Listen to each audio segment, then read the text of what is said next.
Hey there, everyone, and welcome to Twin Movies. I'm Ben Phelps. I'm joined by my regular banter buddy in crime, Gabe Garrick. Hello. Hey, mate. Every year, Hollywood releases two movies based on the same idea. Which movie did it better? How did this happen? And would there possibly be a third, better movie? Today, we'll be reviewing two classic twin movies about master thieves pulling off one last job. The Score versus Heist. So let's kick off this episode, Gabe, with an overview of these twin movies and a flashback to our first encounter with them. On the 13th of July, 2001, The Score was released. Here's the IMDb synopsis. An aging thief hopes to retire and live off his ill-gotten wealth when a young kid convinces him into doing one last heist. So, Gabe, did you first see The Score when it was released at the cinema? And what was that experience like? I think, didn't everyone kind of it was like that hype thing. It's like, Norton, De Niro, Brando, the three generations of method actors coming together for a daring robbery. And I guess the level of excite perhaps didn't quite match what the film was, but certainly going into it, I think me as a young film fan, it certainly was a tasty prospect. Yeah, you're totally right. I do recall every single review was all about three generations. They kept saying that over and over and over. And I think it felt to me like the biggest deal since Heat, 6 years before 95. Heat was about finally having De Niro and Al Pacino come head to head. And this was like the same sort of idea, but it was more generational. Like three Oscar winners, three titans of their generation, all one film together. And then being in to use that phrase that you and I kind of hate, but is used a lot, an elevated genre film, a genre film for adults with actors that you recognize from classic points in Hollywood history. I think back then we were still just calling it a genre film, though. I don't know if that stupid-ass term really became so ubiquitous. Back in 2001, right. They were still kind of making these movies for regular cinema goers to enjoy. Yeah, it was assumed at the time that actually you could be above 20 and go and see a film at the cinema, and that wasn't unusual. So this was before the glut of superhero films, or I guess the idea that every film these days has to be like a roller coaster ride, a spectacle. This was an era when it wasn't surprising to have more kind of measured stories with a lot of character beats and so on, rather than just being all fluff and puffery and lights and action, for example. Yeah. Was there talk of it at the time as well about improv stuff?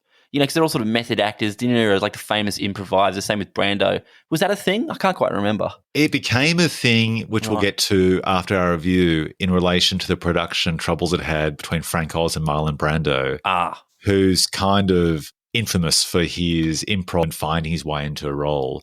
But I'm pretty sure from recollection, the other two, the younger guys, Ed Norton and De Niro, tend to be those sort of people that stick much more to the script. Although having said that, I think this is only about, 2 years after the dramas that happened on American History X, where Ed Norton actually rewrote all the script on set and was basically coming to fisticuffs with that director.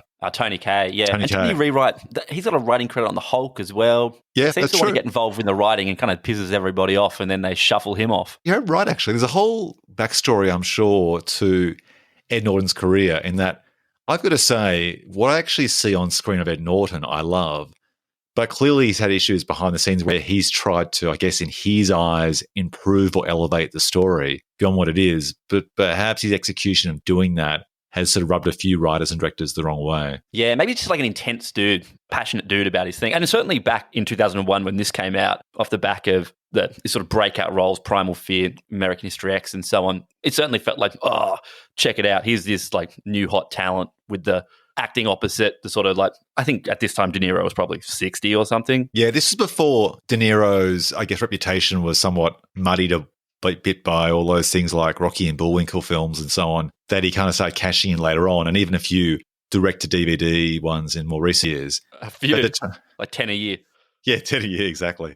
But I recall going to the cinema and thinking this is only 6 years after Heat, which is one of my favourite and your favourite films of all time. Ed Norton, I loved American History X and Fight Club. Marlon Brando, well, he's a legacy in his own right. And I just recently finished film studies and obviously seen a lot of his work in like Apocalypse Now. So, and also, I guess, me being a huge Heist fan, this was like the film to see. And I saw it at independent, kind of a mainstream cinema, but with like kind of Art Deco design in Sydney. It's called the Randwick Ritz. And Yeah, great cinema. And to sort of see it in Art Deco style cinema with these three acting titans, this type of film with a classic music score and so on, was just magical. Like I can actually recall vividly to this day sitting, I think, halfway back in the middle and just the whole experience of watching those guys unfold on screen. So Really? it's, For this I can specific recall- movie? Wow.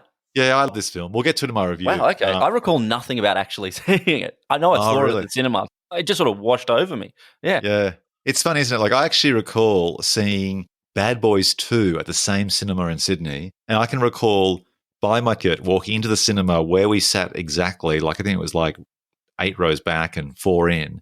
And then actually the entire film I recall and kind of groaning a bit because I actually quite enjoyed Bad Boys 1 and didn't enjoy 2. And then walking home talking about it afterwards. Like it's so weird of all films to remember that cinematic experience. Why the hell is my brain chosen to remember Bad Boys 2? I think everybody knows where they were the first time they saw Bad Boys 2. I think that's like, it's a given. Yeah, exactly. Let's jump to movie 2. So shortly afterwards, on the 9th of November 2001, Heist was released. Here's the IMDb synopsis.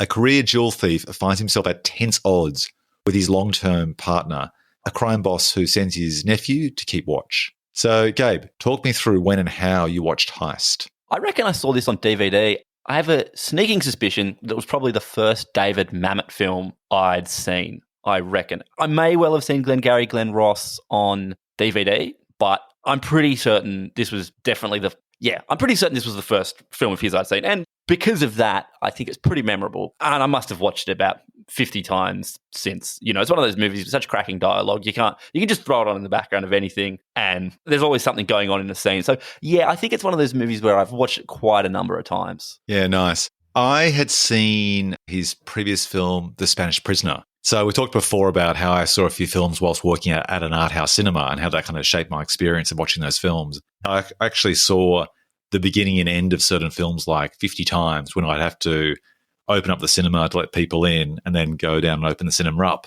to let them out afterwards. And this film came just after I finished at the cinema. So I'd seen Heist. So I'd seen the Spanish Prisoner probably like... The ending of The Winslow Boy. 19 actually, times. Seriously, I did. Oh, okay. Yeah.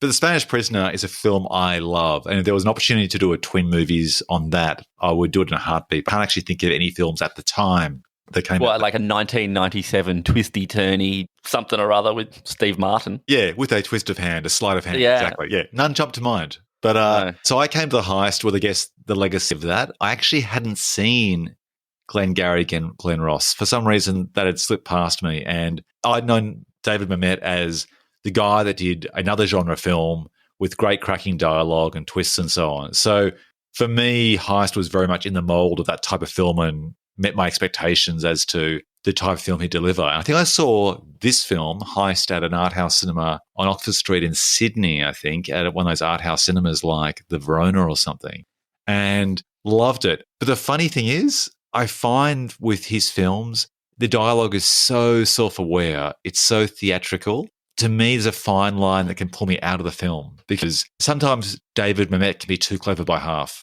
And I remember watching the film, but being very aware of its witty banter and dialogue and loving some parts of it, but a few times I kind of winced because it felt just like film theatre, which I know is It's very theatrical, right? I mean, for anyone who doesn't know, David Mamet's like one of the sort of most famous American playwrights, Pulitzer Prize winner. And yeah, I mean, a lot of the dialogue definitely does feel quite stagey. I mean, I really like that. They're a phony medium. It is fake. I love it when writers do stuff that has a certain kind of rhythm or style that doesn't necessarily feel realistic. Why don't we segue now into our review of Heist first, shall we? And our impressions of that film, what we like and don't like about it. So you go first. Talk to me.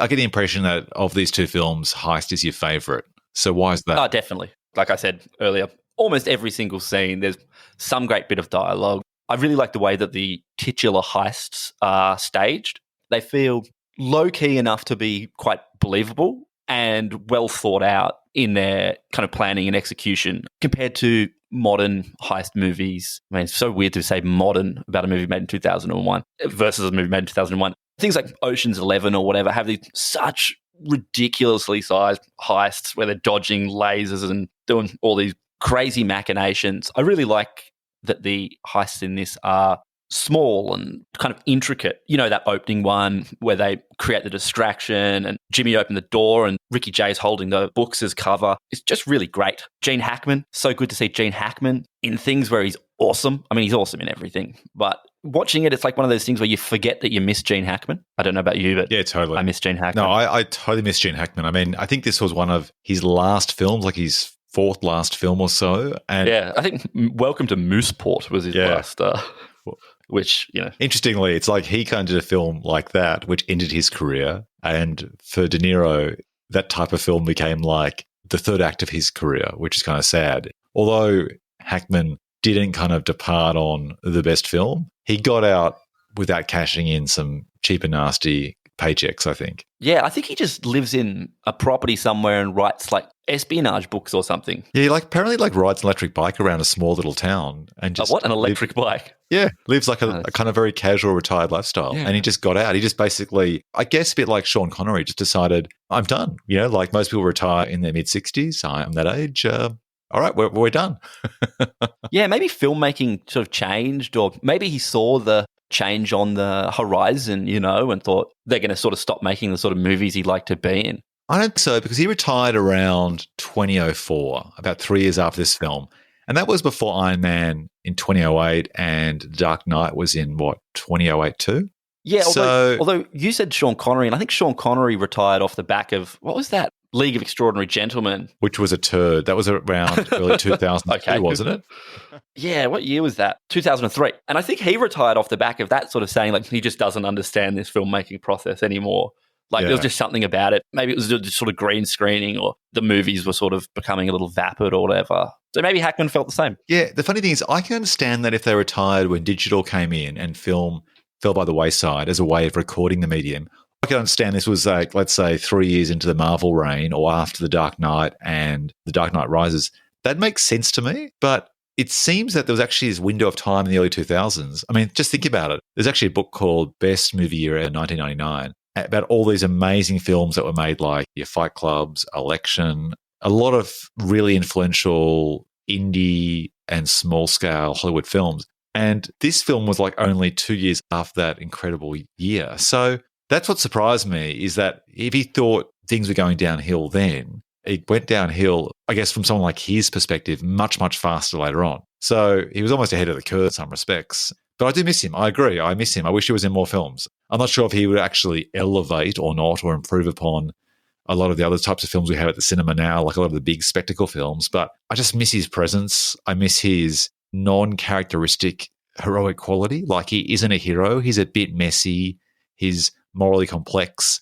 He's a smart ass. He's almost pushing you as the audience to find him unlikable. Yeah, well, I mean, he knows how to throw away a line as well. Every line is just sort of tossed away. And I love it when actors can do that. Yeah, he's absolutely confident on screen. Like, I feel like he knows the dialogue inside and out, and he owns the role. Like, there's no question that I believe him in that role, in that particular character. Like, he's miles away from playing Lex Luthor and Superman. Like, I totally buy him as this old thief doing one last heist and just being jaded, by being screwed over by the fence, played by, what's his name, little short guy? Little short guy. What do you mean? Danny DeVito. I was being slightly provocative. Right. Yeah, owe him.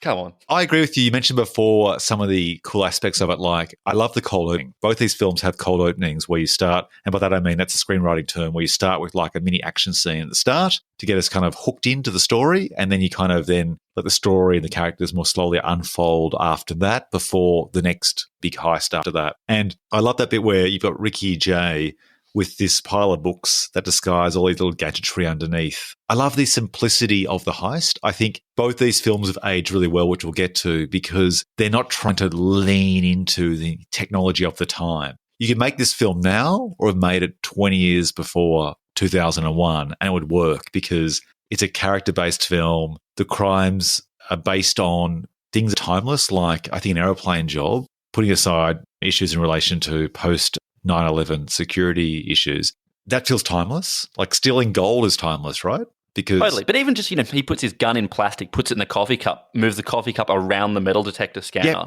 awesome. Because why would they?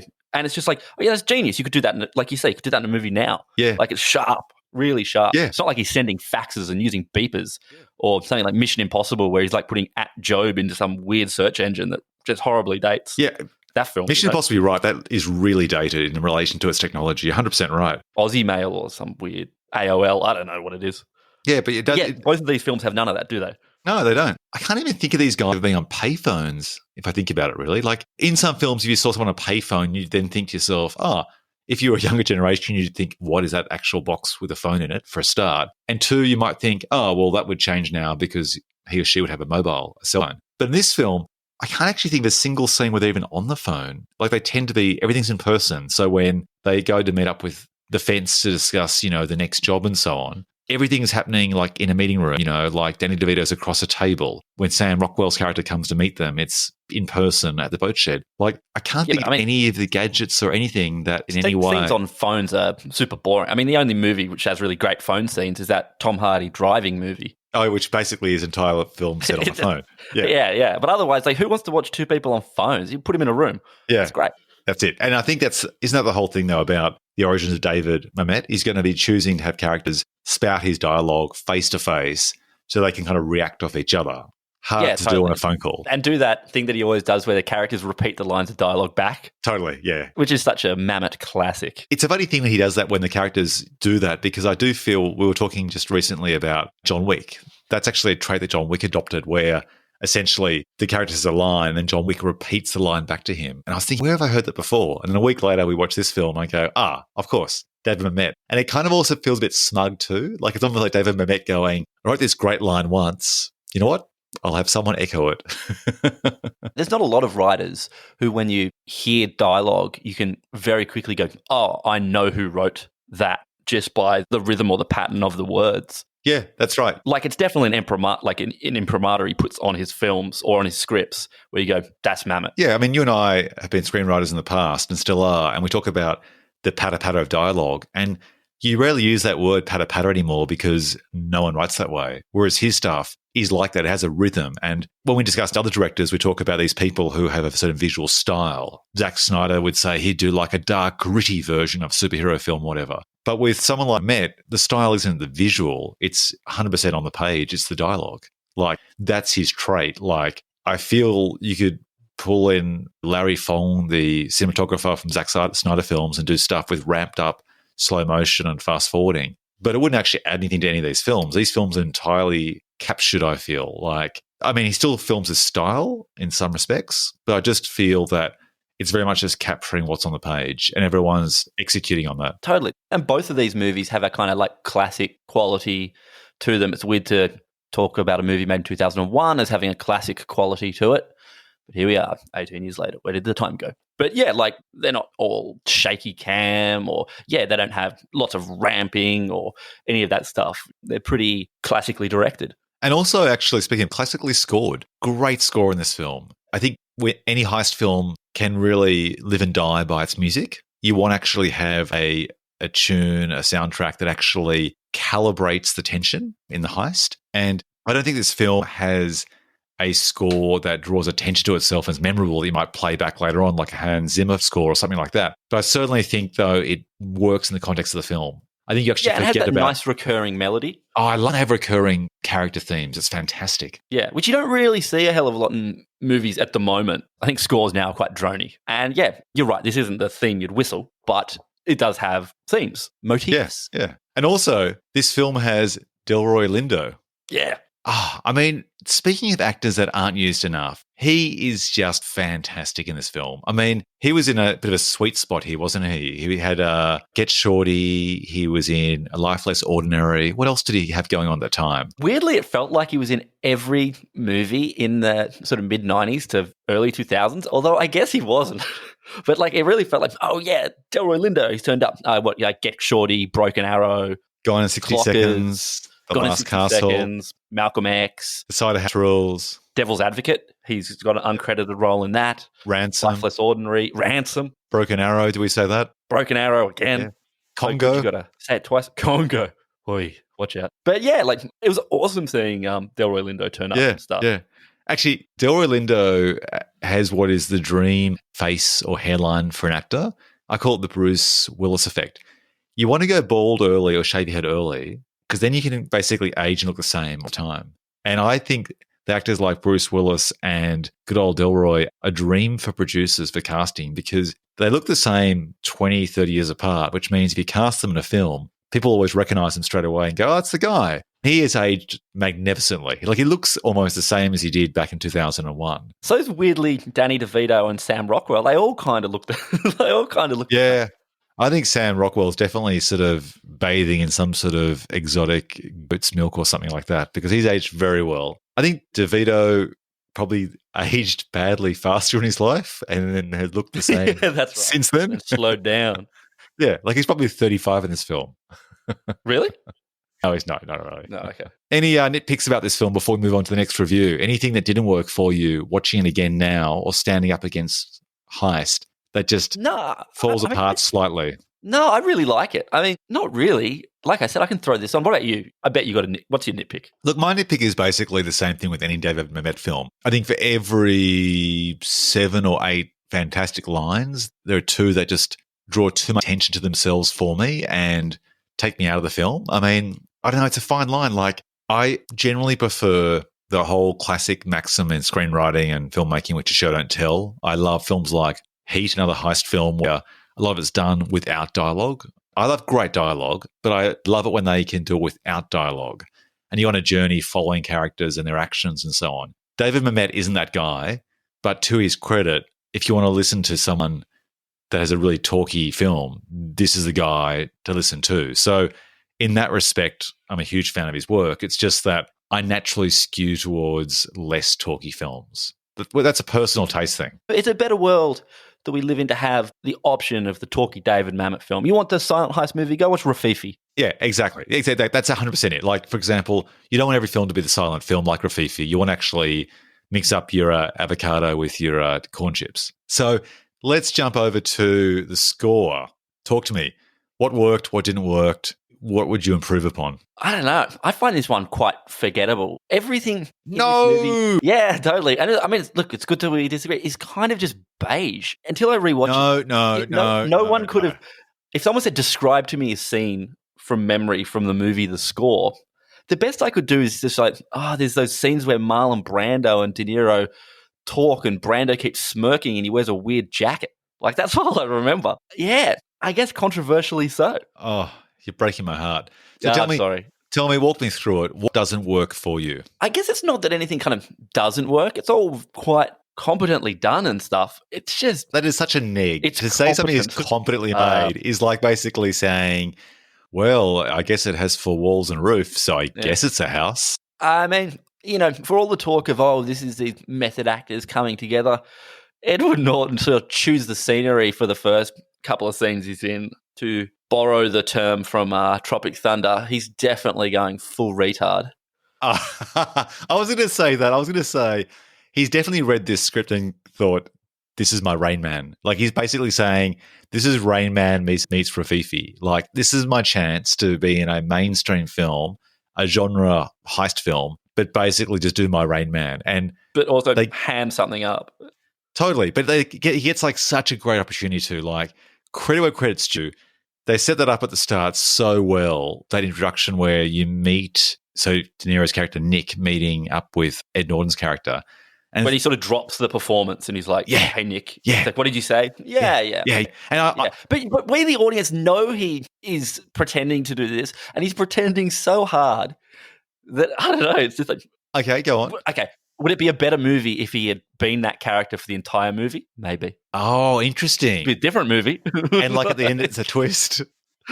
Yeah. But like, this is like that Primal Fear thing where he's probably like, it's like Primal Fear, where he's sort of playing this sort of dual role, but he can double down on it here. And because like in Primal Fear, he didn't go full. I think that was quite a nuanced performance. But in this, he's going full R. So I'll tell you what I like about this particular setup. At the very start, when you have him, Nick, De Niro's character, buying some bread or something, and it's all done a fantastic sort of wide tracking shot. So you're basically getting that whole visual perspective of, let's follow this guy in his hometown of Montreal for this moment in time. And so he walks across the road and just encounters that character played by Norton. I love the way that's done because it does feel very incidental. I personally did get caught off guard as did Nick when Norton drops that performance. Like, I do. Surely watching it, you didn't think this is who his character is going to be for the whole film, did you? No, but it's just a really nice touch when playing Brian. So Norton is the character Jack, who's a thief, but he's playing the mentally impaired character, mentally challenged character Brian. When he just does that kind of cool drop of the performance, both for the benefit of the master thief, Nick, and for us, the audience, it's just a nice touch. Look, I get it. It's showy. It's like actors showy, like David Mamet's dialogue in Heist is showy. I get it. Like, it's all kind of like very much to have that gotcha moment. But I like that. But, going back to this idea that these are the three titans of method or whatever, De Niro was never a showy actor, except maybe in that movie Flawless where he has a stroke. I would not describe that as showy as much as something. But I would say this film works so because these characters, these actors, I should say, are different types of actors. Like, De Niro is more understated. Ed Norton's kind of like going full Tropic Thunder, like full Rain Man. And Marlon Brando is doing some sort of overweight, mumbling, almost retired, bizarre performance wearing sort of weird pajamas and a combination of trench coats and various other sort of garments draping off him. Drapery. Yeah. It always reminds me of that episode of The Simpsons where Homer becomes really obese and wears muumuus. Oh, you're 100% right. You're 100% right. It's like, that's Brando in this. I feel like in the back of my brain for the last 20 years, there have been those two concepts and I haven't been able to link them together. I've been struggling to, and you're 100% right. It's Homer Simpson in full muumuu dress meets Marlon Brando. That's fantastic. And it is worth seeing the score just for Brando because, you're right. He's doing some odd things. And it's unsurprising that him and Frank Oz, the director, got into it over it. Yeah, it is interesting. Having watched this film many times before and followed some of the backstory about how they fought in the production. And pretty quickly after the film was released, Frank Oz has tried to talk that down and just sort of played it off as being the creative experience, and that's just the way it works. And he blamed himself for not being empathetic or understanding Brando's method, and so took responsibility for that. But he was directing from like a broom closet, right? Wasn't he or directing by proxy via De Niro? Like, what's the... Yeah, I think some of the backstory is that basically Brando's methodology means that he finds the character as he goes, and essentially Frank Oz was much more script-based and didn't really understand this methodology. So at a few points, I think for 2 scenes allegedly, basically Frank Oz is off stage with a headset and watching it in Video Village, which, by the way, isn't actually that unusual for many directors to do full-time anyway. And then basically was just sort of radioing things in and going via the second AD, the second assistant director, to De Niro, who was acting in the scene with Brando. So I guess if you're a lay person, don't understand the filmmaking process, that might sound kind of distant or remote, but it's pretty common for a director to be elsewhere outside a set, a scene anyway. So it's not that dramatic. And apparently that was only for a few scenes anyway, which could have happened, over a few days on a shoot that takes, 14 weeks. Yeah, but Brando might have only been on set for a couple of days. I mean, all of his scenes are basically in that one bar location. And maybe you're right. Maybe it's the case that they shot Brando's scenes in 1 week. It was a nightmare week, and then they got on with Brando, the rest of the film. Find your character along the way. You're playing a fence. Your name is Max. You're not peeling back the layers of an onion, mate. You're not bloody Peer Gynt here. You want them to do the job. They don't want to do the job. You convince them to do the job. That's your character. It's not rocket surgery. Yeah, I agree. I didn't understand from reading the background of these fights. I couldn't quite understand what was so unique about this character that Brando had to get into a huge fight and find the essence of this character. I mean, you're right. He's a fence. He is asking a guy to do a job. He's appearing for a few minutes in the entire film. He's not actually hiding any major secrets in his particular character. Like, it's not that dramatic. When there's a revelation that he's in for a bit of debt with another criminal, but it's not a game changer in terms of how his motivation should come across on screen, how Brando should render that performance. So I don't know. Maybe he wanted to wear funny hats. Like, maybe it was just some dumb thing, like, just done. He was wearing curtains. He was already wearing. Well, actually, he was wearing funny hats and he was wearing curtains, basically. So maybe there's that. I mean, there are things he does. As I was rewatching this film, I was thinking, okay, how much of this is improvised in this take? Like, was it a case that he would improvise in rehearsals over and over, and then basically by the time they put action in the particular take, he already had the words ready, which he'd improvised minutes before on the day?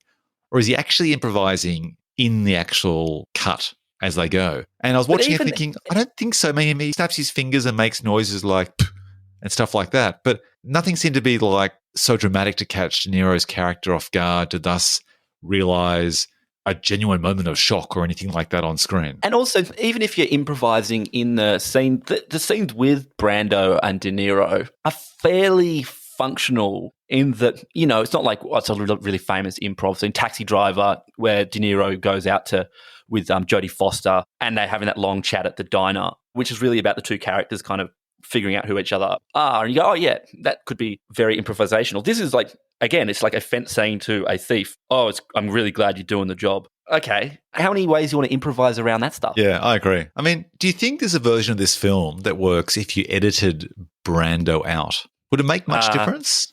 I mean, you need Brando to basically convince Nick De Niro to do the score, okay? And you need, I guess, Brando to kind of bring in this young buck played by Norton and convince De Niro, to get over himself and do this one last job in his own town with this unknown guy, which means all the stakes are higher. I think you probably need him, but I think many actors could do this role and it would not make any difference at all. Yeah, totally. He's not in it massively, but he's in it enough so they can put his name on a poster to convince an audience perhaps to come and see it. Yeah, that's true. So then circling back to the younger generation, back to Norton, do you think it would work if he actually did play his Rain Man-like character for the entire film with a sudden twist perhaps at the end when he pulls – basically we find out at the same time as the cleaner Danny that he's actually not mentally challenged? I don't think it would work because you'd lose so many scenes in between. That's right. And he's got too many scenes with just De Niro or whatever. And I don't believe De Niro's character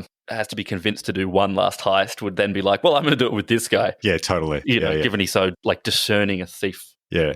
I feel it'd be a funny movie though. Yeah. I think that not only is Norton really thriving doing the, assistant cleaner who's mentally challenged, but even when he's not doing that, he enjoys a few great moments being full Norton, like, when he's shirtless after his run and then he does like a few sort of, moves the baseball bat to try and take out the heavy that De Niro's employed to try and take Norton down. Like, I think he's enjoying being really cocky, really smug, really ahead of the curve when he's doing full, what's the character's name? When he's not Brian, when he's Jack? Jack. Leaning into Brian when he's playing the hearing impaired version of himself. So I think he's loving, as Michael Mann would say, the duality of the character. Duality. He was definitely one of those actors who liked to be our act as like the smartest guy. In all of his movies, he was like the smartest guy. Yeah, you're right. If you think about films like, let's say, Fight Club, he admits being he's flawed and he admits he's got problems, but he also feels like he's above everyone else in the office he works with. American History X, he reforms himself in that character. He's a smart guy there, even though he's a skinhead racist. You're right.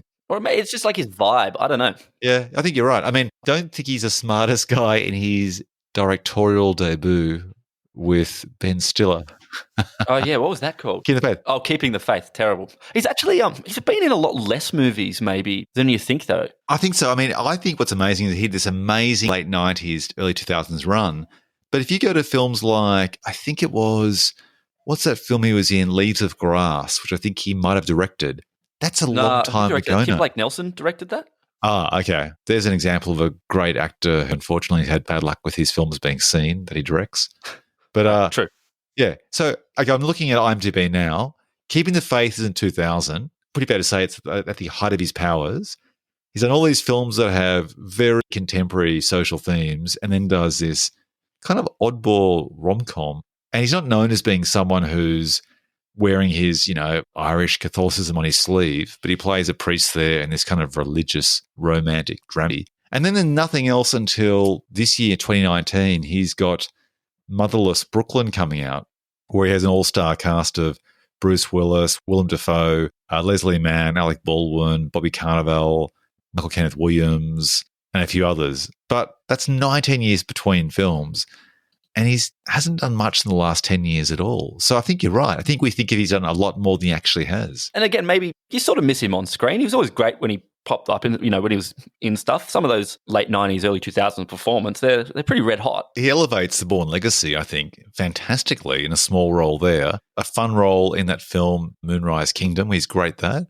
Oh, yeah. That's really good, yeah. Pride and Glory. I think he was really good in Incredible Hulk, believe it or not. I thought he was really good in that role. but I just can't think of anything else that's really... I'm The Illusionist, which we've discussed in the past. That was a decade ago. More. Anyway. Oh, The Italian Job. There you go, 2003. Great. Just 16 years ago. That's right. A few more things about score before we move on. First of all, like a Heist, excellent score is in the music itself. I really like the score of the music. I think it's got those repeating riffs that you speak of. I just really like it. I can't... Howard Shore. Can't go wrong with Howard Shore, can you?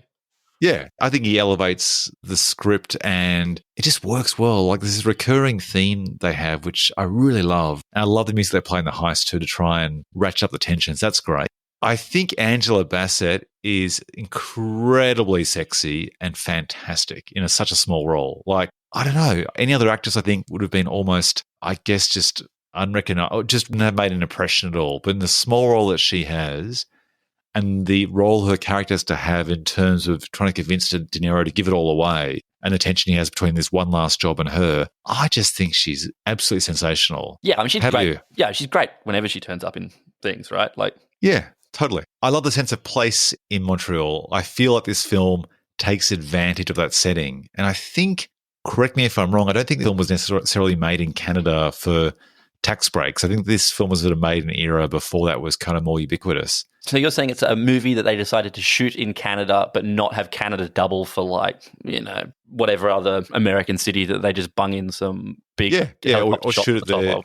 Yeah, I mean, maybe they did make it there for tax breaks, but at least they embraced it being in Montreal. But I don't know, I really feel they take advantage of that, like the characters with French names that speak French, the sense of sophistication, the sense of you don't want to piss in your own backyard if your own backyard is so nice. And Montreal, I think, is realised very seductively. It seems like a very sophisticated Canadian city and something more desirable than, say, I don't know, the Midwest of America or something like that, which does sound culturally snobbish, but I think they're kind of like leaning into the idea that this is a really great place. So be careful about taking a huge risk in your career and being jailed and losing it all when you're so comfortable here. And it's interesting that Frank Oz directed this. That's the other elephant in the room, of course. Speak to that. Frank Oz is, what did Marlon Brando like to call him? Miss Piggy.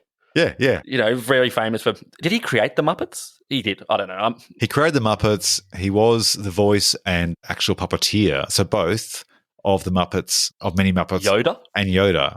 So he's not the sort of guy you'd expect to do a film without Muppets or puppets. Without Muppets? Yeah. I mean, he did direct, I guess Dirty Rotten Scoundrels is sort of a heist movie. Yeah, that's true. I mean, it's very much a comedy, but it has sort of those, you know, they're trying to swindle. They're doing some swindling. Bowfinger's not really a heist movie at all. Though there's a degree of swindle in that too. But yeah, it's a really interesting choice, don't you think, to go, well, here's the guy we want to direct our... I mean, is there any comedy in the score? I don't think so. Well, no. To give an idea as to how out of left field this is, he had The Dark Crystal in 82, Muppets Take Manhattan in 84, Little Shop of Horrors 86, Dirty Rotten Scoundrels 88, What About Bob 91, House in 92, Indian in the Cupboard 95, In and Out. Isn't that one with...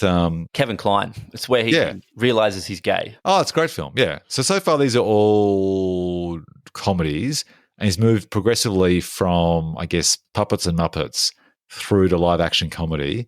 Then he has Finger in 99, which I love.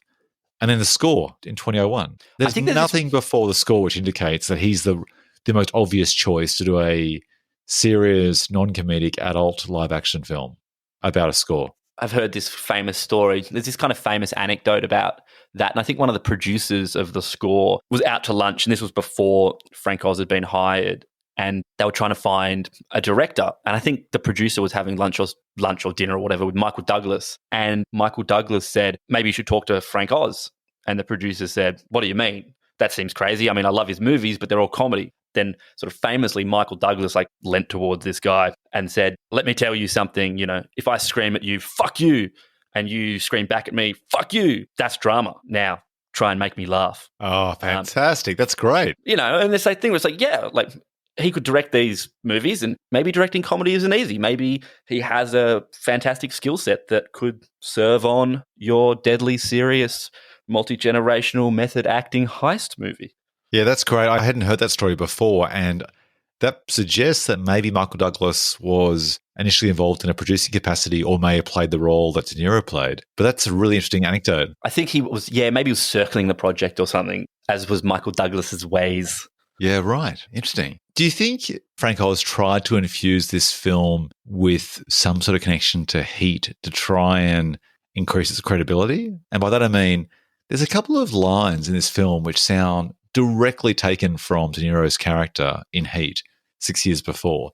Like there's one where he talks about actually walking away, which almost sounds verbatim the same as Heat. And maybe the screenwriters put that in from the start themselves. But can you recall that line where he says, No, what's the line? pretty much walk away, like walk away. Because as the film goes on, the risks keep increasing as the circumstances change, as the security improves and extra hurdles get in the way. There's another line too, which sounds like something you'd hear from James Caan in Thief, Michael Mann's Thief, where De Niro's advice is something along the lines of giving advice to Jack's character. He said something along the lines of, write a lot of things you want over the next 25 years, then spend that time getting them piece by piece. And that reminded me of that montage, that photo montage that James Caan's character has in Thief. Oh, yeah, like the physical, actual series of pictures he's got. Yeah, that he shows. It's almost the same idea, isn't it? It's like saying, this is my dream. Now let's just keep robbing banks, making money until we fulfill that dream. But as soon as you reach that dream, you pull a pin, you get out. Yeah. Well, I guess if you're making a movie about a thief, you should probably look at one of the best, Thief. Yeah, totally. Yeah, okay, that's really interesting. I hadn't put those two things together. That's cool. Yeah.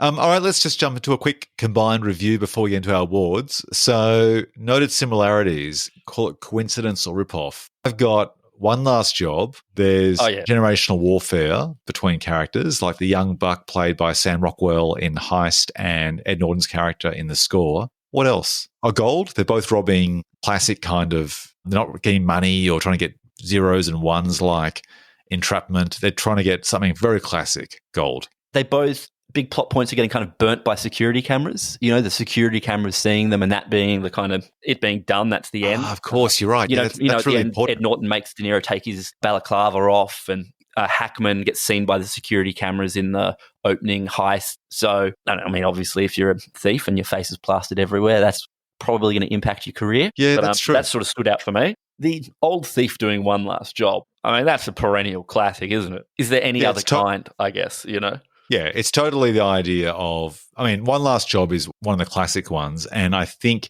having the young buck perhaps trying to throw you off the mantle as you're towards the end and basically calling you on your age, I think kind of really amplifies that sense of retirement. Like, am I pushing the envelope too much? Am I, in going for one last job and this person saying to me, hey, mate, maybe you've lost it. Maybe you're too far past it. Am I just risking too much too late? Yeah, totally. Dramatically, it works, I guess, right? Like, it gives it stakes. No one cares about the third job. Yeah, that's it. I think also it works with The Score particularly.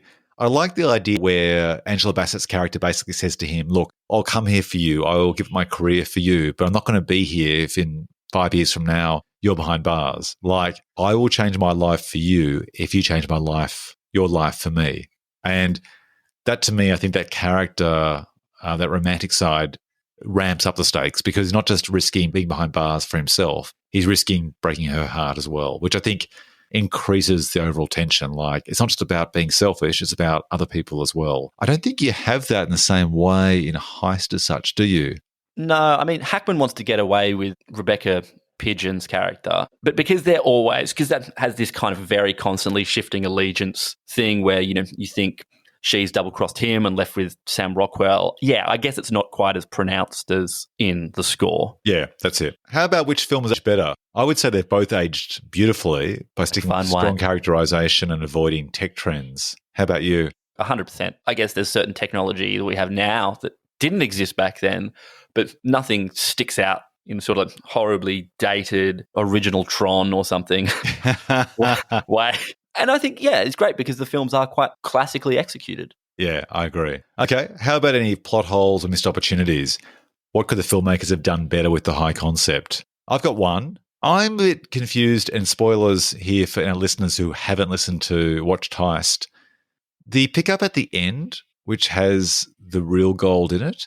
So what's unclear to me really watching this film is we see him take off at the end, and as he takes the pickup truck out of the building, having ostensibly lost the gold to Sam Rockwell's character, Rebecca Pidgeon, he drives away, and then one of the bars scrapes across a beam and thus peels away black paint, revealing that the bars of metal in the back of a pickup truck are actually gold. But did he actually have 2 pickup trucks full of gold?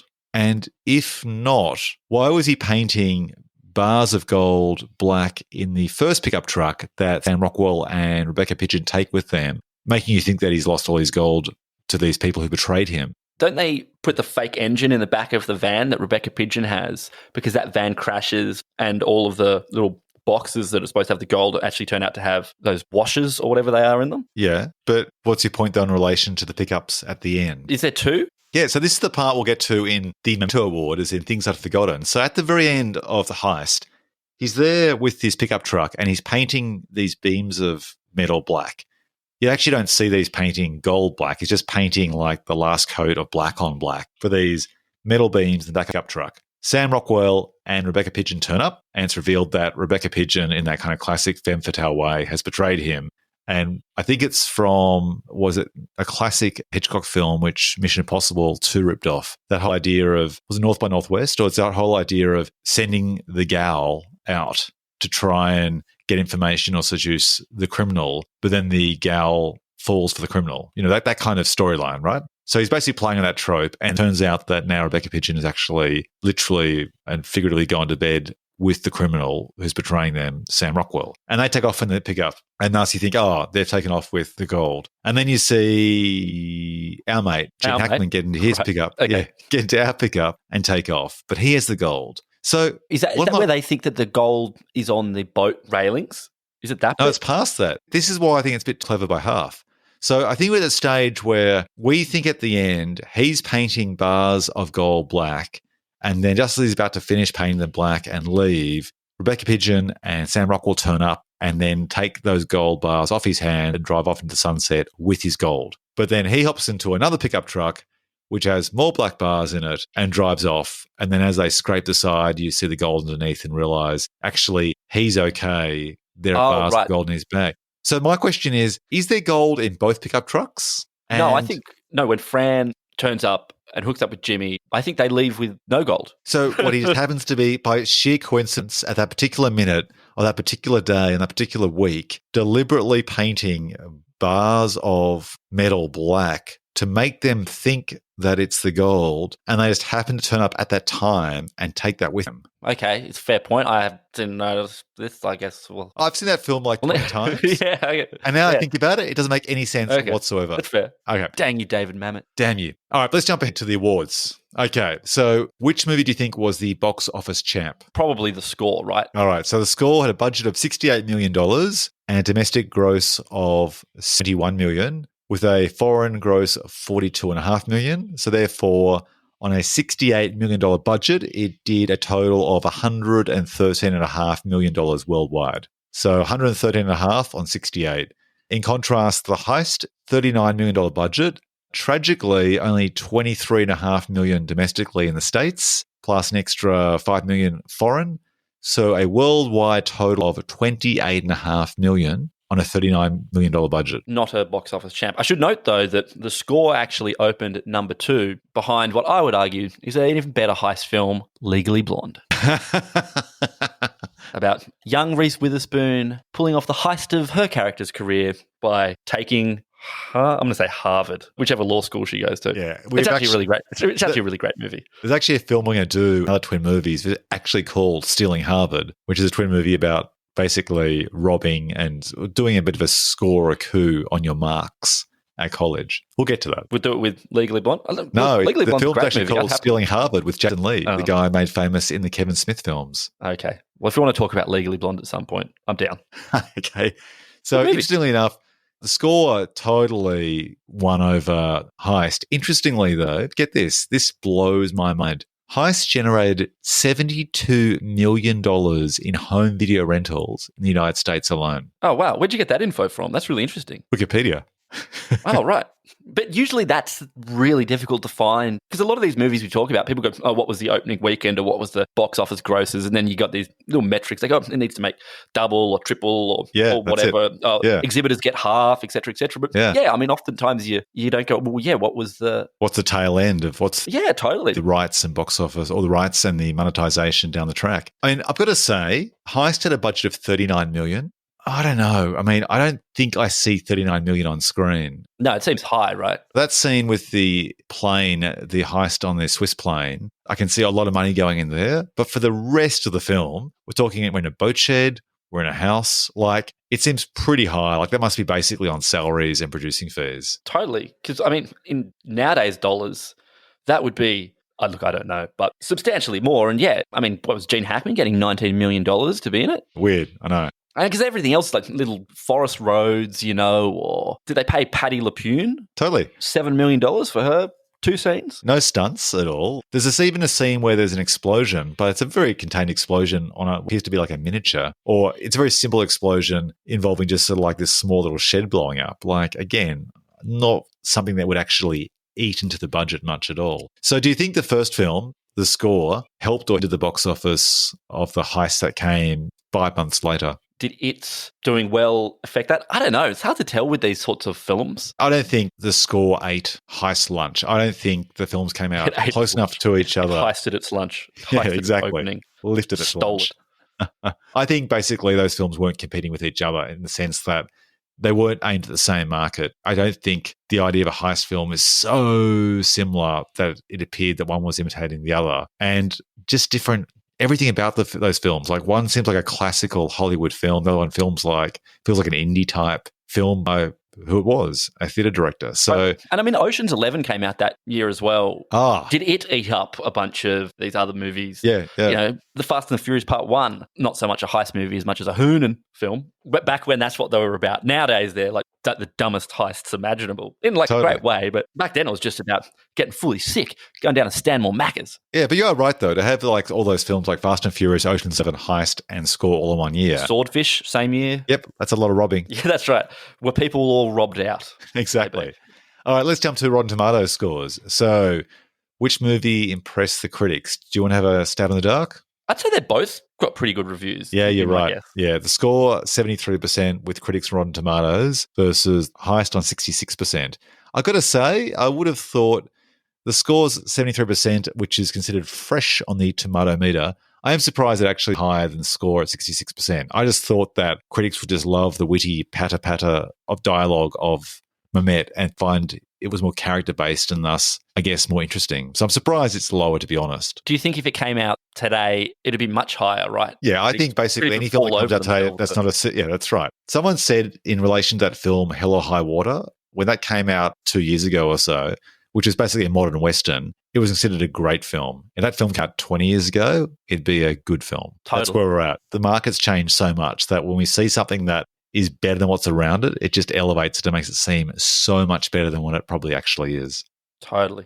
So with the popcorn crowd, the audience gave the score a score of 66% and Heist got 60%, which doesn't surprise me. One feels more adult and sophisticated than the other. These sites didn't exist when these movies came out. So the people rating these on Rotten Tomatoes now, and again, it goes back to the thing like who rates movies on Rotten Tomatoes? Yeah. Totally. Weirdos. All right, let's jump to the awards. The Best Dialogue Award. Fair to say, of all the twin movie reviews we'll be doing, I totally feel we could spend like an hour talking about which film won this one because... What? No, one movie clearly wins. Oh, well, one movie clearly wins, but the question would be which line in that movie. So I think we agree. Yeah, totally. Heist definitely, without even going through the lines, Heist definitely wins for Best Dialogue Award. Would you agree? Definitely. Okay, so let's just give the score a chance. Any particular favourite lines, any line readings at all? You give me yours. What do you like? Well, the one I mentioned before, which was Nick Wells saying to Jack, "You want my advice? Make a list of everything you want now, and for the next 25 years, getting it slowly, piece by piece." And then also the scene when they're looking at those plans, which the audience doesn't see, and it's basically hinting to what will happen later on down the track, where De Niro's been inspired by seeing an exploding beer keg and has the idea to try and use water pressure to blow the safe open. And he's showing these plans to Jack, but we as the audience don't see. And Jack says, "I've never seen anything like that. Whatever mind." And Nick says, "I don't know, but if somebody can build it, someone can unbuild it." I just like that. Yeah, that's the line I remember. It's just so simple, right? It's just like, it's one of those things where it doesn't even need to make sense, but you get it as a viewer. Like, if you can build, of course, you can unbuild it. It just kind of cuts through and makes it possible. So how about Heist? Okay. Best lines. So is he going to be cool? My motherfucker is so cool when he goes to bed. She Count counts him. Yeah. Oh! Great line. Boom. Man. That's great. What else? Everybody needs money. That's why they call it money. That line is so funny because it makes no fucking sense. Oh, it's great. But it's just great. It's so good. What's the line at the beginning when he's like, gold makes the world go round? And then he's like, some say love. Yeah, love of gold. I'm paraphrasing that one. But, oh, man. I love that line about Rebecca Pidgeon's character where he says of her, he says of her, she could talk her way out of a sunburn. Oh, yes, love that. Nobody lives forever. Frank Sinatra gave it a shot. Yep. You know why the chicken crossed the road? Because the road crossed the chicken. Like, again, makes no sense. Makes no sense. It's great. What's the lady seeing you anyway? I'm resilient. So's Gumby. And that line where Pinky says, "It's a shame. You know what? We didn't actually get to the thing. The Swiss job. It's a beautiful plan. Cute, huh? Cute as a pail full of kittens." Yeah. Oh, Delroy Lindo has this awesome story. And he's talking to Sam Rockwell, and he's talking about a guy who wore a Bible in his jacket. And he's like, that Bible stopped a bullet. And then he says this line where he's like, and if that guy had been wearing a Bible in front of his face, he'd be alive today. And it's such a corker. Like, it is so great, that little bit of dialogue. And that's the great thing, is that you've got these great actors with great dialogue. It's just a perfect combination. Oh, yeah. And the way, Ricky Jay is in this as one of the sort of criminal associates, and he does Mamet's dialogue really well when he's talking about the Swiss making these clocks with the two little cocksuckers that come out and hit each other. It's just so good. Fantastic. Yeah. This movie is, like, as we say some of these out loud, yeah, some of them they sound kind of dumb or whatever, but man, when you get Hackman saying these or Delroy Lindo saying these lines, it's just it's magic. Yeah. They talk about people being so entertaining that when they read the phone book, it's just amazing. Better than the phone book is Mamet's dialogue in a heist film. It's just beautiful. It's a beautiful thing, as Pinky would say. Let's get to the winner Chicken Dinner Award. Who came out top in each of these movies? For the score, I had Ed Norton, and Heist, I had Gene Hackman and David Mamet. How about you? I would agree. So if you were to put, say, of those two movies back to back, who comes out higher, do you think? I'm thinking Mamet for Heist over Norton in the score. Yeah. All right, we agree. Let's jump to Tommy Lee Jones Stiller Award, named after the iconic performance by Tommy Lee Jones in a supporting role in The Fugitive, where he blew Harrison Ford off the screen and was rewarded with an Oscar. So, who stole the show against all odds in these twin movies because their role was so small and underwritten, but they rose above it? So, starting with the sort score, of tough one on these, isn't it? I mean, I'd say the score, Angela Bassett. Oh yeah. Let's give it to Angie, because I just think in the role that she has, she's not underwritten, but I think she elevates it beyond the role. How about Heist? I had Ricky Jay. I like Sam Rockwell. Oh, yeah? Okay. He's just playing his classic sleaze. Yeah. Which kind of feels like what he did a lot in those days. I know. Just oily. There's always that part where you sort of wondered if it was him just being great at his role, or was he sort of channeling a deep-seated part of his personality? Totally. I'm giving it to Angela Bassett overall. Great. All right. Fair. Done. Now, we have the Chewing the Scenery Award, which we're yet to name. Any ideas for a name for the Chewing the Scenery Award? Oh, we haven't. We haven't named that. No, we need to name after someone who's famous for chewing scenery. And I wouldn't say Nick Cage, because Nick Cage, to me, he yells at scenery. Gary Oldman, he's a scenery chewer. Okay. Could name it after his character in that 1990 film State of Grace. He does a lot of scenery chewing in that. I haven't seen that. Okay. Maybe it's a niche name for an award. Okay, but he does chew a lot of scenery in, what's that film with Christian Slater? The classic Tony Scott. True Romance. True Romance. This week we'll call it like the Drexel Award. Yeah, the Drexel Award. Okay, well that'll do for this week. It beats the Jackie Flannery Award. That doesn't mean anything, does it? Is he from that film you mentioned before? Yeah. He does. Let's call it, Drexel. Yeah. I've got in the score Marlon Brando and Heist Rebecca Pidgeon. It's Marlon Brando by a country mile. I don't know. I think Rebecca Pidgeon is really chewing the scenery a lot, doing this whole femme fatale character. I feel that she doesn't have a look that would be classic for that character, and that is really trying to push the sexy, like the short cropped hair and the short little shorts. I don't know. I don't think she's best cast for this film, and even though she's very good, and obviously she's Dave Mamet's wife, I just don't think she'd be the first person I'd cast in this role. But she's doing the best that she can with it. But I do feel she chews the scenery a lot when she's in it. Well, I can't comment on what Marlon Brando was wearing because apparently he would turn up not wearing pants. Oh, wow. Okay. So they couldn't Marlon Brando, shoot him below the waist. So I'm going to give it to any actor who sits opposite De Niro with his dick out. Marlon Brando it is. Okay. Now, we did have the next award called the Edward Furlong Award, and it was named after the person who didn't make the most of their opportunities after the smash hit of one of their early films. Yeah, damn it. But we've been looking to try and rename this award by someone else. Any ideas? Who do you have? How about we call it the Jan Michael Vincent Award? Who's that? Jan Michael Vincent, he was in, he's that TV actor in bloody Airwolf or whatever. And then he pissed it away. It's like an alcoholic and a heroin addict. Jan All Michael right. Vincent. So I think to actually be named after this award, you actually have to be you have to be so famous What do you mean? Well, Edward Furlong, everyone would go, oh yeah, he's the guy from Terminator 2. What's he done since? I don't think you hear Jan Michael Vincent and go, oh, Airwolf he's the was guy. The most popular TV show, 1984 to 1987. Who's the guy? Big Wednesday. Who was the guy in MASH Jan with the Michael glasses? Vincent. Who was kind of was he called Beaker? MASH. Yeah, was it Beaker? Beaker. Radar. Is that him? Yeah, Radar. That's not Jan Michael Vincent. No, I'm just saying. I think Radar would be a better choice than Jan Michael Vincent. Everyone knows who Radar is. No, they don't. All right. So in terms of this award winner, I had two possibilities for the score. I had Paul Soles, who plays Danny, the janitor. Oh yeah, it's great. He's so good. He invokes so much sympathy. Totally. And I kind of wondered why he wasn't in something recognizable after that. Like, I thought he was just really good in a small role. And I would like to have seen him in something after this film, but I don't feel I've seen him in anything where I've gone, oh, that's Danny from the score. So I had him.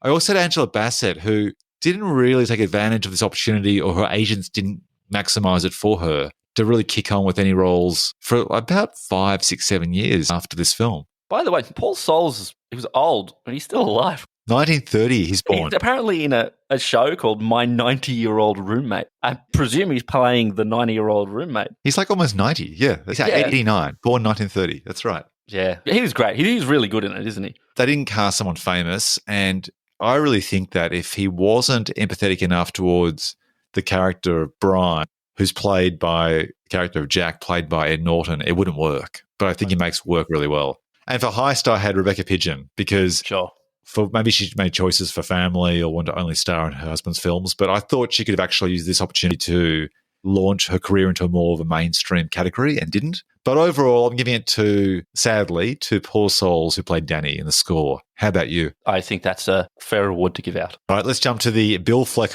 Big League Award, named after American indie actors Billy Bob Thornton and Ben Affleck, who seized the opportunity to jump from the indie films Sling Blade and Good Will Hunting to launch a Hollywood career with Armageddon. So, Gabe, who jumped into the big screen with his films? I had Sam Rockwell from the score. Even though he'd been in Charlie's Angels before, I think he kind of really pushed his... Sorry, Sam Rockwell from Heist, I should say. This was just after Charlie's Angels. Yeah. Yeah, right. Yeah, Charlie's Angels came out in 2000, right? Yeah. He's definitely one of those guys who you'd sort of seen in stuff. And he definitely come from that sort of like indie, he's in Basquiat, Box of Moonlight, Jerry and Tom, a lot of these movies that probably absolutely impossible to find these days. That's right. I think it was this film and Charlie's Angels where he took all those indie roots and then just kind of went into more mainstream. Whether you could credit Heist for that, though, I'm not sure. Yeah, true. Nonetheless, we're better for it. Yeah. And I think David Mamet did to some degree as well, in that he'd come from indie roots and this was probably his biggest budget.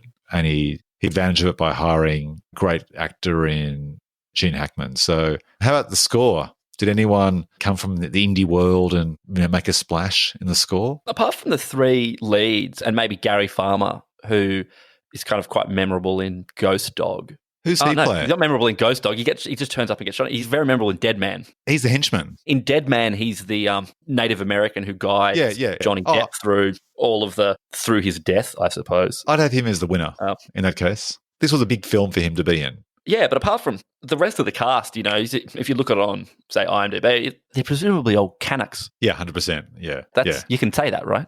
Canuck, isn't it? I'm not sure. I don't know. That's like saying Aussie or if it's offensive. Yeah, all right. Well, sorry, Canadians. To Wikipedia and Google later on. So Sam Rockwell versus Gary Farmer. We've got to give it to Sam Rockwell. All right, Sam Rockwell. All right. The Stephen Tobolowsky Award, a.k.a. Hey, It's That Guy Award, named after the iconic supporting actor Stephen Tobolowsky, who has appeared in over 206 films and TV shows, and many know him as the insurance salesman Ned Ryerson from Groundhog Day.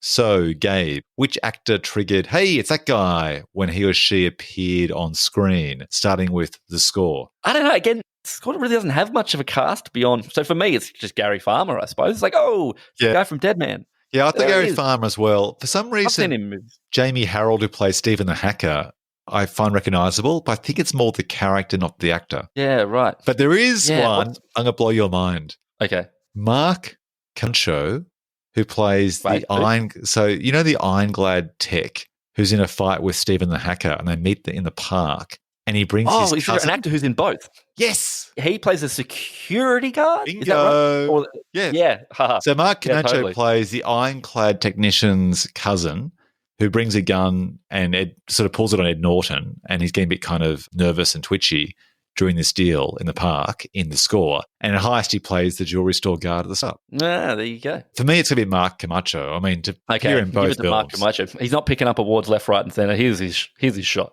This is his only award. Okay. Go On some Camacho. very lonely, small podcast.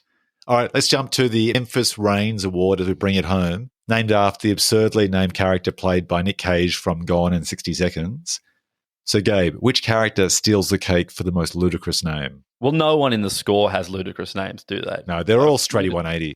Push that out of the way. And I guess in the Heist, we got Pinky. Yeah, Pinky. But for me, it's Jimmy Silk. I agree. It's only Pinky, and Pinky's actually a nickname anyway. Jimmy Silk sounds like what he is, a smarmy mobster who's just... And Jimmy sort of sounds young as well. So I agree, Jimmy Silk.